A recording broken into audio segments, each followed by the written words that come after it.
Assalamualaikum warahmatullahi wabarakatuh. Perkenalkan saya Dwi Intan Maharani dengan NIM 211293799 dari Prodi PGSD. Baiklah, tujuan saya dalam pembuatan video ini adalah untuk memenuhi tugas akhir mata kuliah dasar-dasar ilmu pendidikan bersama dengan Bapak Dr. Darmansyah ST MPD dan Ibu Anes Fitria MPD. Baiklah, adapun tugasnya yaitu menganalisis permasalahan pendidikan di Indonesia. Adapun fenomena atau fakta permasalahan pendidikan di Indonesia yang pertama yaitu pemerataan pendidikan di Kalimantan Selatan. Banjarmasin Pos edisi Jumat 17/1/2020 ada 3 isu pendidikan yang diangkat di hari yang sama. Pertama, mengenai ketiadaan tempat pendidikan di Dusun Bantumin, Desa Uren, Kecamatan Balangan. Kedua, adanya keluhan dari guru di Kabupaten Banjar terkait tunjangan penghasilan pegawai atau TPP, dan ketiga, mengenai kekurangan tenaga guru di Banjarmasin yang jumlahnya mencapai 1.500 orang untuk guru SD dan SMP. Bila dikupas lebih dalam, bisa jadi ada lebih banyak lagi persoalan pendidikan di Banua. Tak terhitung berapa kali berita mengenai sekolah rusak atau kekurangan fasilitas dan guru yang menjadi perhatian publik. Adapun faktor yang mempengaruhi berkembangnya permasalahannya yaitu keterbelakangan sarana. Masyarakat kita yang umumnya berada di daerah terpencil yang ekonominya lemah dan kurang terdidik akan mengalami keterbelakangan sarana kehidupan. Letak geografis Indonesia. Seperti yang kita ketahui bahwa Indonesia mempunyai wilayah yang sangat luas, dan ini mungkin akan berdampak pada tidak meratanya pendidikan di Indonesia, khususnya daerah terpencil. Faktor SDM atau sumber daya manusia, faktor ini sangat menentukan dalam pemerataan pendidikan. Kekurangan SDM seperti tenaga pendidik akan memicu permasalahan pendidikan.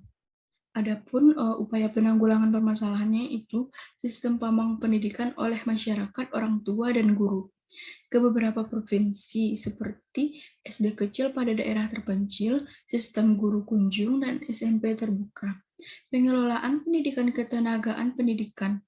Tenaga kependidikan antara lain pada peningkatan kualifikasinya, memberikan kesejahteraan kepada seorang guru, mengirimkan tenaga pengajar yang berkualitas ke daerah yang kekurangan tenaga pendidik, serta peningkatan SDM tenaga pendidik yang sudah ada.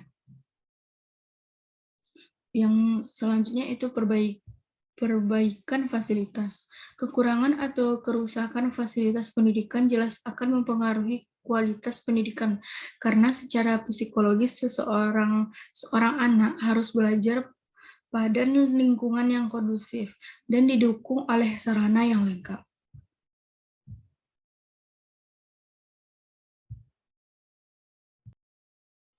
Yang kedua yaitu sistem pendidikan.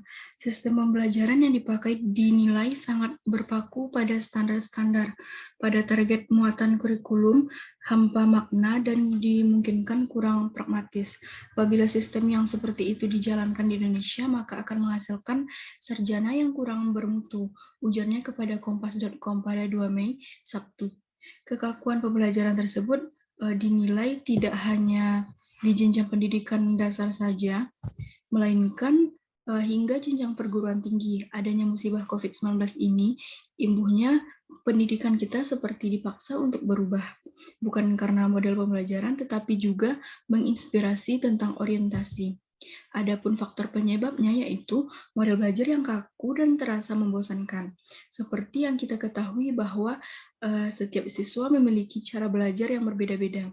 Apabila model belajar tidak sesuai dengan gaya belajar siswa, maka siswa cenderung merasa bosan sehingga pembelajaran pun terasa kurang bermakna. Adapun solusi dari permasalahannya yaitu sistem pembelajaran bersifat relatif tergantung pada siswa-siswi di sekolah. Perlu adanya pendekatan siswa terlebih dahulu untuk mengetahui model belajar yang cocok untuk murid, seperti apabila siswa menyukai gambar belajar secara visual, maka model belajar yang cocok adalah seperti gambar, poster, atau multimedia. Selanjutnya, jumlah guru yang terampil masih terbatas. Guru-guru terampil umumnya hanya tersebar di wilayah perkotaan saja, sedangkan di desa terpencil sangat jarang ditemukan guru-guru yang terampil.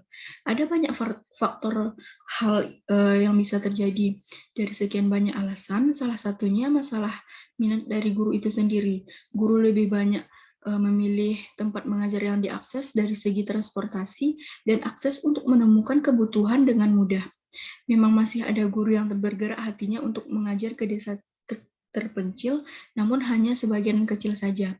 Adapun faktor penyebabnya yaitu pendidikan yang rendah dan kepelatihan guru dan kualifikasi guru yang belum setara sarjana. Pemerintah masih teramat sedikit mengalokasikan anggaran untuk beasiswa pendidikan dan kepelatihan guru. Solusi dari permasalahannya itu, guru dapat mengikuti kegiatan seperti melaksanakan pemantauan, supervisi, dan evaluasi terhadap guru dalam pembelajaran, diskusi melalui MGMP, dan melakukan kegiatan diklat.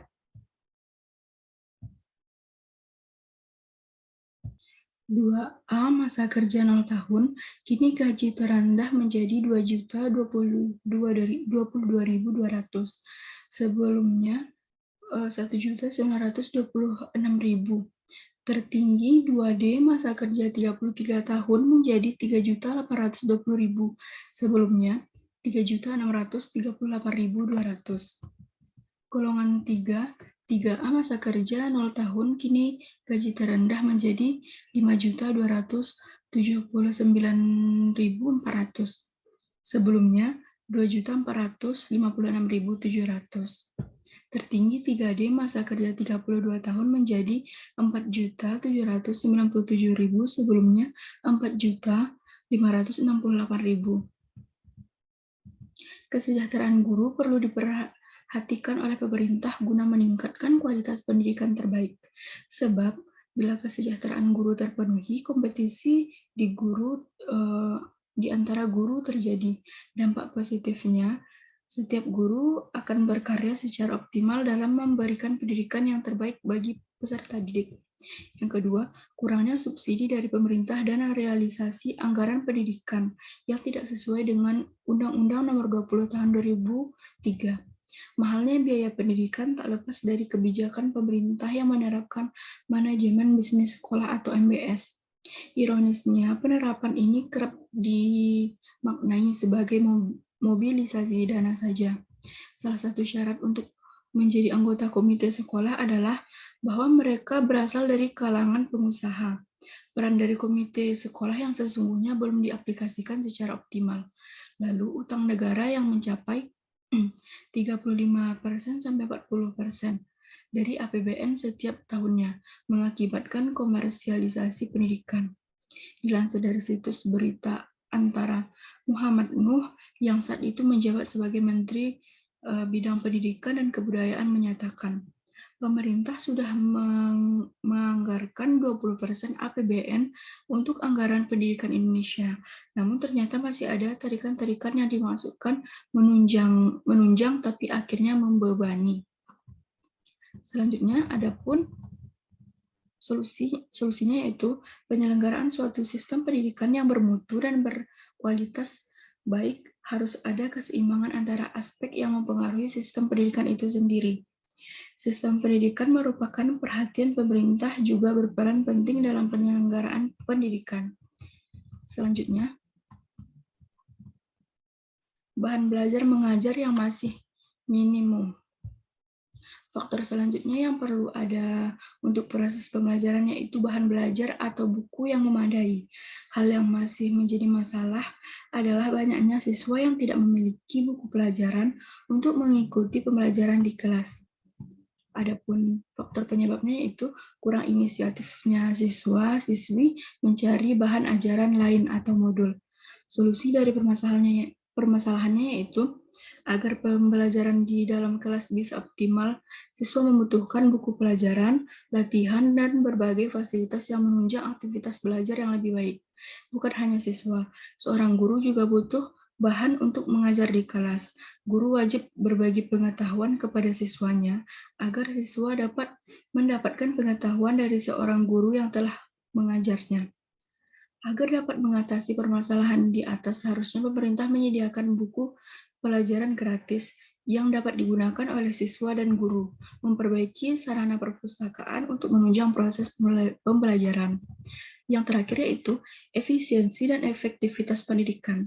Efisiensi dalam pendidikan yaitu apabila tujuan dalam pendidikan bisa dicapai dan memberikan daya guna. Jadi, pendidikan akan memberikan hal baik tanpa harus membuang-buang waktu, biaya, tenaga, dan lain sebagainya. Pendidikan yang efisien mampu menghasilkan lulusan dengan produktivitas yang optimal. Hal tersebut merupakan sumber daya yang tepat untuk masa depan yang lebih baik. Sedangkan secara efektif yaitu pelaksanaan pendidikan yang mampu mencapai target yang telah diatur sebelumnya. Permasalahan pendidikan yang terjadi di Indonesia juga memiliki faktor-faktor pendukung. Faktor pendukung tersebut mungkin terlihat tidak memiliki dampak yang cukup signifikan, namun nyatanya berpengaruh cukup besar. Adapun faktor penyebabnya yaitu pelaksanaan pendidikan di Indonesia jauh lebih efisien. Pemanfaatan sumber daya yang ada tidak menghasilkan lulusan yang diharapkan.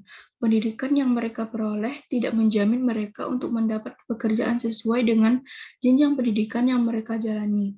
Solusinya yaitu dengan peningkatan kualifikasi tenaga pengajar. Jika kualitas tersebut baik, maka akan menghasilkan lulusan yang siap menghadapi lulusan kerja. Baiklah, sekian presentasi tugas saya pada hari ini. Jika ada salah saya mohon maaf. Wassalamualaikum warahmatullahi wabarakatuh.